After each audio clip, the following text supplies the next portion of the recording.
अधिक मास की शुरुआत 18 जुलाई हो रही है और यह 16 अगस्त को समाप्त होगा। अधिक मास में श्रीहरि विष्णु की पूजा का महत्व है। साथ ही इस दौरान कुछ कार्य करने और कुछ कार्य न करने के नियम हैं। मंगलवार 18 जुलाई से अधिक मास शुरू हो जाएगा। इसे मलमास और पुरुषोत्तम मास कहा जाता है। इस बार 19 साल बाद सावन महीने में अधिक मास आया है। इस महीने में भगवान शिव और विष्णु जी की पूजा करें, ग्रंथों का पाठ करें और दान पुण्य करें। इस साल मलमास 18 जुलाई से 16 अगस्त तक रहेगा। इन दिनों में कुछ कार्य करने से जहां पुण्य की प्राप्ति होती है, वहीं कुछ कार्यों से परहेज बरतने को भी कहा जाता है। नमस्कार दोस्तों, आप सभी का फिर से हार्दिक स्वागत है हमारे YouTube चैनल सत्य धार्मिक ज्ञान पर। आप सभी हमारे चैनल पर पहली बार आए हैं तो इसे सब्सक्राइब जरूर करिए और आप भी भगवान शिव के सच्चे भक्त हैं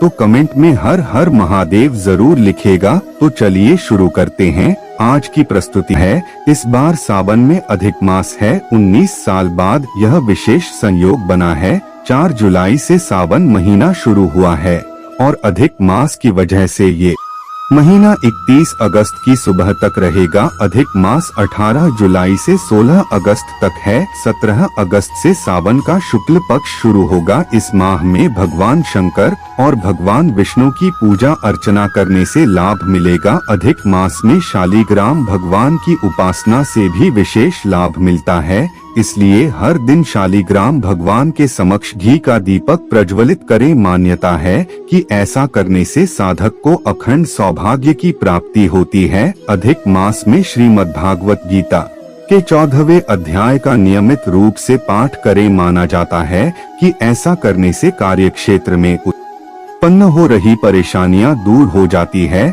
भगवान श्री विष्णु की आराधना के लिए श्रेष्ठ कहे जाने वाले अधिक मास का आरंभ प्रथम आश्विन शुक्ल पक्ष 18 जुलाई से आरंभ हो रहा है, जो द्वितीय अधिक मास आश्विन कृष्ण पक्ष अमावस्या 16 अगस्त तक चलेगा। इस मास में प्राणी श्रीहरि विष्णु की आराधना करके अपने जीवन में आने वाली सभी विषम परिस्थितियों, समस्याओं, कार्य बाधाओं, व्यापार में अत्यधिक नुकसान आदि से संकटों से मुक्ति पा सकता है। विद्यार्थियों अथवा प्रतियोगी छात्रों को भी इनकी आराधना से पढ़ाई अथवा परीक्षा में आ रही बाधाओं से छुटकारा मिल सकता है। सावन में इस बार भगवान शिव की पूजा के साथ ही भगवान विष्णु की पूजा का महत्व भी बताया जा रहा है। दरअसल इस बार सावन मास के बीच में मलमास यानी कि अधिक मास भी लग रहा है। इसे पुरुषोत्तम मास भी कहा जाता है। इस महीने में भगवान पुरुषोत्तम यानी कि विष्णु जी की पूजा का विशेष महत्व होता है। भारतीय ज्योतिष के अनुसार 3 साल पर अधिक मास यानी मलमास आते हैं। श्रीहरि को प्रिय है अधिक मास। इस मास की गिनती मुख्य महीनों में नहीं होती है। ऐसी कथा है कि जब महीनों के नाम का बंटवारा हो रहा था तब अधिक मास उदास और दुखी था, क्योंकि उसे दुख था कि लोग उसे अपवित्र मानेंगे। ऐसे समय में भगवान विष्णु ने कहा कि अधिक मास तुम मुझे अत्यंत प्रिय रहोगे और तुम्हारा एक नाम पुरुषोत्तम मास होगा, जो मेरा ही एक नाम है। इस महीने का स्वामी मैं रहूंगा। उस समय भगवान ने यह कहा था कि इस महीने की गिनती अन्य 12 महीनों से अलग है, इसलिए इस महीने में लौकिक कार्य भी मंगलप्रद नहीं होंगे। लेकिन कुछ ऐसे कार्य हैं जिन्हें इस महीने में किए जाना बहुत ही शुभ फलदायी होगा और उन कार्यों का संबंध मुझसे होगा। नहीं होंगे शुभ कार्य। अधिक मास यानी मलमास में विवाह जैसे कई कार्यों पर रोक रहती है।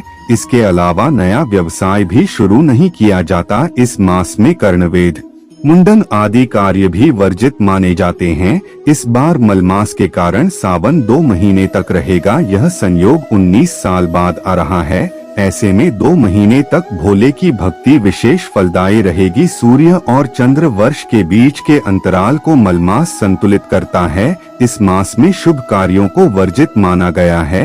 ऐसे में गृह प्रवेश, मुंडन जैसे शुभ कार्य नहीं होंगे। 13वां महीना होगा मलमास। इस साल पंचांग गणना के अनुसार मलमास लग रहा है, जिसे पुरुषोत्तम मास भी कहते हैं। संयोग ऐसा बना है कि मलमास सावन महीना में लगा है। जिससे अब की बार सावन का महीना 59 दिनों का होगा। ऐसा इसलिए होगा क्योंकि 2 महीना इस साल सावन का माना जाएगा। ऐसे में पहला सावन का महीना जो मलमास होगा उसमें सावन से संबंधित शुभ काम नहीं किए जाएंगे। दूसरे सावन के महीने में यानी शुद्ध सावन मास में सभी धार्मिक और शुभ काम किए जाएंगे होगा। अच्छी बात यह है कि मलमास लगने से पूर्व ही सावन की शिवरात्रि 15 जुलाई को समाप्त हो जाएगी। लेकिन रक्षाबंधन के लिए करना होगा लंबा इंतजार। सामान्य तौर पर सावन शिवरात्रि के 15 दिन बाद ही रक्षाबंधन का त्योहार मनाया जाता है, लेकिन मलमास लग जाने से सावन शिवरात्रि और रक्षाबंधन में 46 दिनों का अंतर आ गया है। सत्यनारायण भगवान की पूजा अधिक मास में श्रीहरि यानी भगवान विष्णु की पूजा करना सबसे श्रेष्ठ माना जाता है। इसलिए अधिक मास में वैसे तो सभी प्रकार के शुभ कार्यों की मनाही होती है, लेकिन भगवान सत्यनारायण की पूजा करना सबसे शुभ फलदायी माना जाता है। अधिक मास में विष्णु जी की पूजा करने से माता लक्ष्मी भी प्रसन्न होती हैं और आपके घर में धन वैभव के साथ सुख और समृद्धि आती है। अधिक मास में ग्रह दोष की शांति के लिए महामृत्युंजय मंत्र का जप करना सबसे श्रेष्ठ माना जाता है। बेहतर होगा कि आप किसी पुरोहित से संकल्प करवाकर महामृत्युंजय मंत्र का जप करवाएं। ऐसा करने से आपके घर से सभी प्रकार के दोष समाप्त होंगे और आपके घर में सकारात्मक ऊर्जा का प्रवाह बढ़ेगा। यज्ञ और अनुष्ठान अगर आप काफी समय से अपनी किसी मनोकामना को लेकर यज्ञ या अनुष्ठान करवाने के बारे में सोच रहे हैं तो अधिक मास का समय इस कार्य के लिए सर्वश्रेष्ठ है। पौराणिक मान्यताओं के अनुसार अधिक मास में करवाए जाने वाले यज्ञ और अनुष्ठान पूर्ण फलित होते हैं और भगवान अपने भक्तों की सभी मनोकामनाएं पूर्ण करते हैं। ब्रजभूमि की यात्रा पुराणों में बताया गया है कि अधिक मास में भगवान विष्णु और उनके सभी अवतारों की पूजा करना सबसे उत्तम माना जाता है। अधिक मास के इन 30 दिनों में अक्सर लोग ब्रज क्षेत्र की यात्रा पर चले जाते हैं। अधिक मास का महत्व।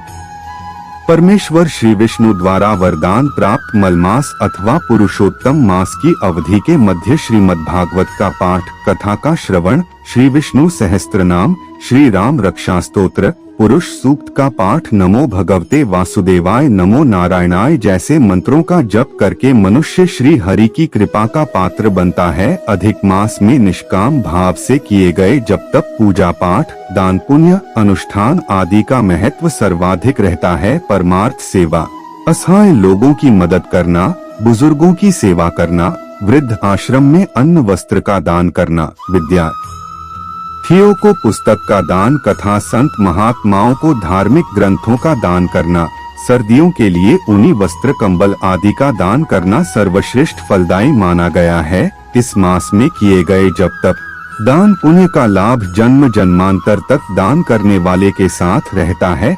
लगभग 3 वर्षों के अंतराल में पढ़ने वाले इस महापर्व का भरपूर लाभ उठाना चाहिए। जिस चंद्र वर्ष में सूर्य संक्रांति नहीं पड़ती उसे मलमास कहा गया है, जिसका सीधा संबंध सूर्य और चंद्रमा की गति के आधार पर निर्धारित होता है।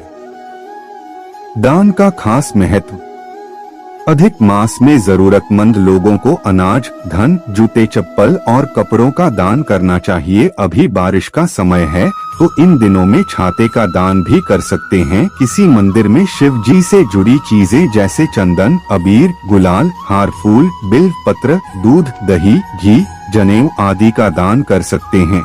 तो दोस्तों आज के लिए बस इतना ही। तो दोस्तों उम्मीद करते हैं हमारे द्वारा दी गई जानकारी आपको पसंद आई हुई होगी। अगर यह वीडियो पसंद आई हो तो इसे लाइक और शेयर जरूर कीजिएगा और आपने हमारे चैनल को सब्सक्राइब नहीं किए हैं तो जरूर करिए। और हाँ, वीडियो अंत तक देखने के लिए बहुत बहुत धन्यवाद।